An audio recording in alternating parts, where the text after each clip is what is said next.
Zee Marathi वाहिनीच्या कमळी या लोकप्रिय मालिकेमध्ये राधिकाची भूमिका साकारणाऱ्या अभिनेत्री सई कल्याणकरने नुकताच तिच्या सर्व चाहत्यांना एक मोठी आनंदाची बातमी दिली आहे।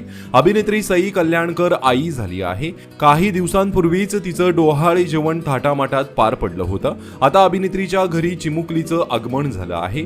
सईला 10 मार्च 2026 रोजी मुलगी झाली आहे। बाळाच्या जन्मानंतर 14 दिवसांनी अभिनेत्रीने ही गुड न्यूज सर्वांसोबत शेअर केली आहे। सईने शेअर केलेल्या फोटोंमध्ये तिच्या बाळाच्या चिमुकल्या हातांची झलकही पाहायला मिळते। आमच्या घरी छोट्या परीचे आगमन झाले आहे। 10 मार्चला आम्हाला मुलगी झाली। आता एका नव्या प्रवासाची सुरुवात झालेली आहे, असं कॅप्शन सईने या फोटोला दिलेलं आहे। सईने आई झाल्याची गुड न्यूज सोशल मीडियावर शेअर करताच चाहत्यांनी अभिनेत्रीवर शुभेच्छांचा वर्षाव केला आहे। कमळी मालिकेतील मुख्य अभिनेत्री विजया बाबरनेही या पोस्टवर सई आई अशी गोड कमेंट केली आहे।